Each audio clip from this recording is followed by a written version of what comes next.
Delta 150 Heavy, contact ground for 9 for taxi. Good day. I'm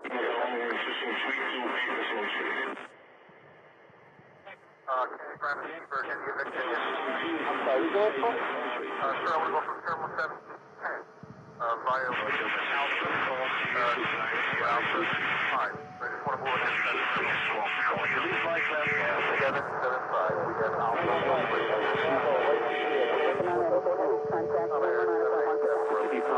Level 200, direct call to Romeo, India.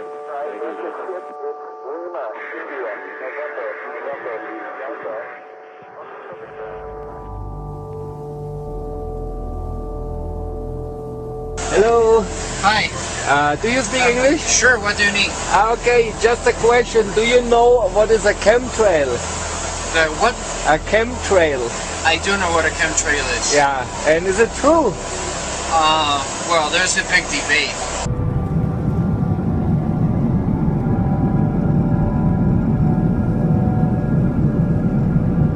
Okay. No. I don't want to go on record for that. Okay. No, but do you believe it? I don't know. Well, I don't have enough information for that. Okay. Yeah, but because I saw a lot of videos on the internet, and it really looks believable. Well, it's arguable both ways, I think.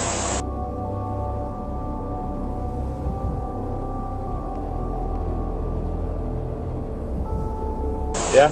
Depends on which side you're on, but yeah. But what is your personal opinion of it? I think there's part of truth. Part of truth, yeah. Yeah, we should investigate this, because when it's true, imagine so many people, they suffer of this. Yeah, it's a necessary evil, as you would say. Yeah.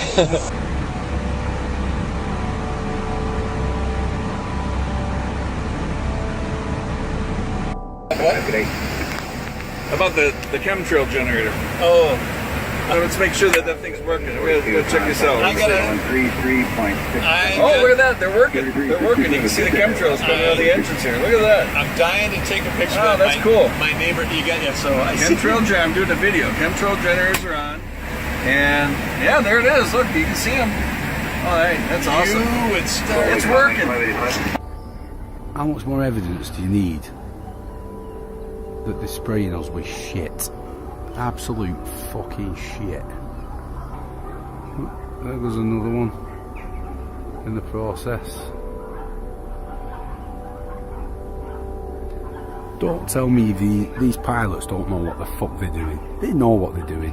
They're spreading chemicals on us. Now for the last 2 weeks it's been hammered like this, and everybody has got a bad chest, a cough and a cold. Now you're telling me that that's a virus? Something that just naturally occurs? Bullshit. This is where it's coming from. All this shit is landing on your fucking heads. Wake up, people. It's time to fucking wake up. Aircraft making a condensation trail is very similar in many ways to when you go outside on a cold day and exhale. You create a condensation trail. That little cloud is a condensation trail. Now, if you take a 2-mile walk on a cold day, and you can turn around and you can see your condensation trail tracking all the way back for 2 miles. That's how crazy it is to think that what we're looking in the sky is actually condensation trails. The contrails, not the chemical, the contrails occur because of cold air, minus 30. It takes high altitude, around 30,000 feet plus. There's carbon dioxide and water vapor in that exhaust. That turns to ice crystals, and that's what you see, the white stream behind it. Those white crystals of ice warm up, dissolve, and the smoke goes away. And it never lasts more than a minute. What we're seeing now, and I first could not believe it, and I started looking at the skies, and these are not normal, they're not natural. There's something going on, I don't know who it is or why they're doing it. All I can testify is it's not natural and it's not normal. It's got to be some outside influence doing that. Thank you. See those mountains over there? Not really. They're there. You can't barely see them. Why can't you see them? You say it's fog? It's not fucking fog. It's noon. The fog should have burned off a long time ago. See those mountains? I'm I'm getting sick and tired of being sprayed every fucking night while I sleep. They're spraying the fuck out of us, calling it fucking fog. It's bullshit. Look at those mountains. You can't even see them, and they're right there, a couple miles away. I'm sick of this shit. When you look into that and ask questions, they say, oh yeah, contrails. No, contrails are behind a jet. If you see a jet flying very high, the stripe, the condensed stripe behind it, that's normal. But in areas first observed where there's very little population, you see a jet airplane going, and it's not only one, they have 4 condensed stripes behind them. They go this way, this way, this way, this way, and then this way, this way, this way, this way. And when you inquire about it, ask people, you recognize that the real climate change scientists are truly ticked off because apparently nobody really is asking them. It's the special interest, in my opinion, it's the oil industry, the energy industry that are blowing smoke up somebody's you-know-what. Take a look at these things. I'm supposed to be out shopping, and they're spraying chemtrails all goddamn day over my head. It's beginning to look a lot like Chem Sky. Google, is it okay if I make this video? Will I lose my account? Will I be banned from YouTube for recording the fucking sky? Is that okay, Google? Am I allowed to do that? No, you can't show the sky either. Google is completely corrupt. Talk about chemtrails, you lose your fucking channel. How dare you expose the US government and their bullshit lies? How dare you record the fucking sky? 65, 66 passes. Wow, look at all of those contrails. It's all natural. Saturate your sky with chemtrails. You can have a chem halo. Wow, you thought double rainbows were cool? Look at the death in the sky. It's a chem halo. Oh my gosh. Let's all celebrate as the Nazis slaughter us. U.S. military whistleblower. She has an amazing, fascinating story that we will share with you here today. Now, Kristen, can you tell us what branch of the military you were in and what you uncovered? Sure. I was in the Air Force on active duty for 9 years, and I worked in bioenvironmental engineering. And now, I know the issue came up with chemtrails. I know that's an extremely controversial issue. A lot of people are extremely divided on this issue, but you actually saw things from your experiences that kind of give it a little bit more validity than I actually saw ever before. Can you go into the details of exactly what you saw? Yeah, basically to summarize it, part of my job was to know everything that was going on in the military and what type of impact that might have on human health, and then the environmental aspects and impacts. What chemicals are we using? How are we disposing of it? Kind of cradle to grave. So we were the internal compliance people for following OSHA and EPA standards. One part of that process was to approve chemicals, hazardous materials. You know, what are you using? Why do you need it? Where's it being used? And tracking that disposal. After it being brought to my attention about chemtrails or geoengineering, I used to think it was crazy. It actually was disrespectful to my line of work, because here we are trying to prevent environmental aspects and impacts and not have anybody get sick from our operations. But in an attempt to debunk, it changed my life. I started noticing things. I started noticing large quantities on the system where I would approve chemicals that did not have a manufacturer name, wasn't tied to a building, and that was normal protocol. When I started asking questions, I slowly became demonized. A couple years passed after that when I asked again and people realized I was kind of being more vocal about it on social media. I was starting to be thrown into a mental institution and have my daughter taken away. Wow. That changed my life. I no longer view the military the same way, and I feel like after 9 years of trying to uphold an oath, I'm able to do that now. I'm going to tape this time. And so this is what we did before. This is what this is. This is the wine spit test, where you rinse your mouth out and then you take grape juice and you hold it in your mouth and you spit it out into a petri dish. Well, what we did is we used the zeolite, the zeoforce. This stuff says it cages this stuff, this stuff that's in these chemtrails, it's in our bodies. Okay, so then now, Chris, just going to pour in a little bit of that little tiny bit of the 91% alcohol. Watch, the stuff is alive. Watch what happens. Pour some in, just a little. Watch. Look. Look what it does. Now you can film it up close. Oh, yeah. That's totally freaking... Is that freaking freaky? This is in every single one of us. This is spookier and weirder than I even want to go there.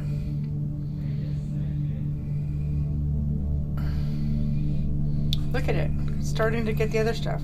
It was climbing out of the petri dish. It was like trying to climb out.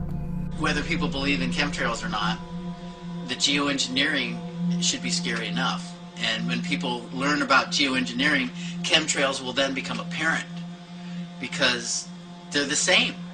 This is from a snow surface at Mount Shasta. 61,100 micrograms per liter of aluminum. This is just ordinary snow water. And people are drinking this stuff when they're hiking on the mountain. And remember, government action is required at 1,000. This is 61 times over the government limit, and our hikers are drinking this poisonous water on Mount Shasta Mountain itself. Strontium, 383. Barium and strontium will take away from your bone structure, make for weak bone structure. The aluminum, though, that's scary, you know. What is it? Alzheimer's, autism, gosh knows what that's doing. All right. I've just went out there and got this one. This is the chemtrail aftermath. You can see on the date. This is that white stuff that comes from the chemtrails. And I snatched this off the screen going on the inside. I want to see what this is going to do. Nasty. It's got the little white specks in it too. Oh, and you just toward the top of the water you can see the strands. Okay.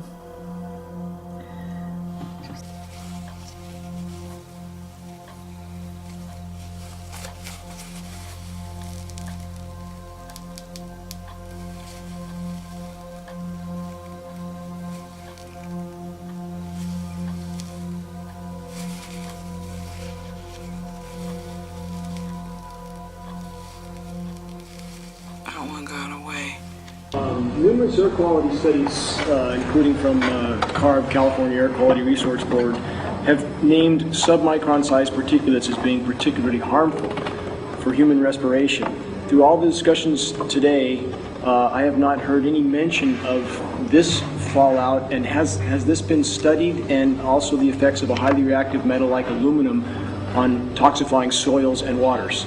The question is, what would be the effects of these materials on human health if they came down into the stratosphere, in particular small particles and aluminum? So the collaborators of mine working on the aerosol scheme are actually folks from Carnegie Mellon who focused on human health impacts. And while we haven't published it, that was the very first thing we did, was do the order of magnitude calculation in level pencil and paper, but with an expert on human health impacts about whether there could be an issue. And for aluminum or other particles, there are a lot of toxicological things that need to get looked at seriously. But if you're just thinking about the sheer number of particles and the human health impact of small particles, the answer is, well, we haven't published it. That was the first thing we looked at with some of the leading experts who do epidemiological research on human health impacts, and it's not even close to being an issue. So 10 megatons of aluminum dumped into the atmosphere will have no human health impact. So let me be more careful here. We're to separate out the toxicological. So the alumina, we've only begun to research and published nothing. Alumina, we've only begun to research and published nothing.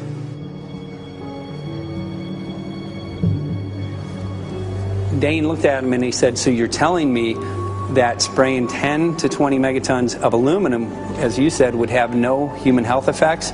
He took a deep breath and he swallowed and he said, let me be more careful here. We haven't done anything serious on alumina, and so there could be something terrible that we'll find tomorrow we haven't looked at.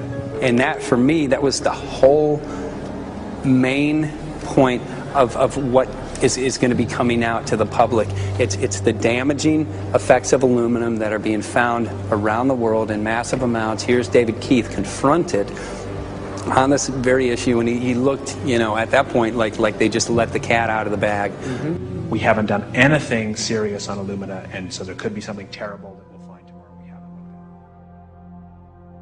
at. And telling them that we have to lay a pattern up there to prevent sun energy from hitting Earth. And what they're doing in there, it's now pretty much determined. They're putting the aluminum, barium, and strontium. Now you take these chemicals and run them through a PubMed literature search in respect to human health. You will find more than 3,000 papers. Aluminum alone, I mean aluminum Alzheimer's, right, mental, I mean there's no question about it. Now it so happens, when there were people who really paid attention, if there was due to some weather and air changes, wind patterns, suddenly this stuff what they're laying out there, it comes down in rain. If it falls on crops, it kills the crops. It's like they have big blisters on any one of the crops, vegetables or things like this. Organic crops, totally destroyed, can't even use them. And when it comes to an area, for example, there's like forests, after that, a few weeks after that, they're totally dead. They're toothpicks, and you can see it all on the internet.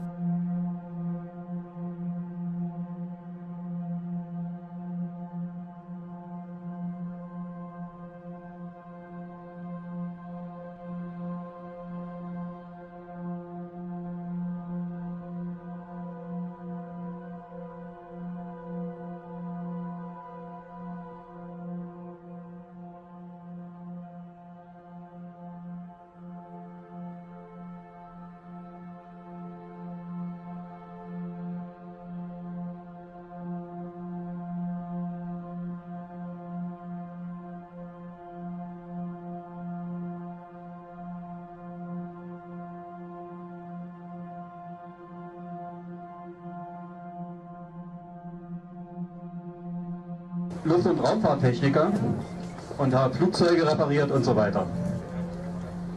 Ich möchte euch jetzt mal ganz kurz erzählen, was ich gemacht habe.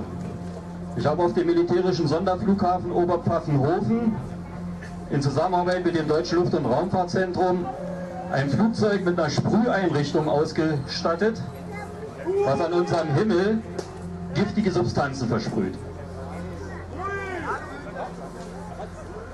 Als ich mit den Beweisen dafür, den Fotos und allem drum und dran, zu meiner grünen Abgeordneten im Bürgerbüro gegangen bin und gesagt habe, hier, so sieht's aus, ich stelle mich jedem Untersuchungsausschuss zur Verfügung, ist 3 Tage später mein Boss zu mir nach Hause gekommen und hat gesagt, ich muss dich entlassen, da werden von ganz oben große Räder gedreht, die ich nicht mehr halten kann. Ich kriege keinen Job mehr in der Luftfahrt.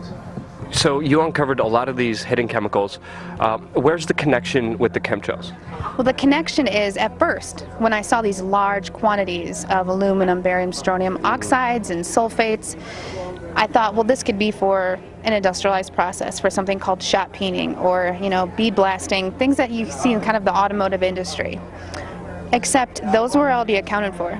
I already knew how much was used for those processes. It was a little type of different constituent. And the first thing I did, part of my job was to sample air, soil, and water. So that's what I did. I air sampled the soil, the air, and the water. And due to my profession, I know at which levels or limits of detection you need to check that at. And the amount of pollution that was in my area, and this is tests I did in Oklahoma, you know, in Georgia, in Chicago where I'm now. But in taking those samples, I knew the background, because a lot of these things are naturally occurring in elemental, but not in this form and not in this quantity. So how did it get there?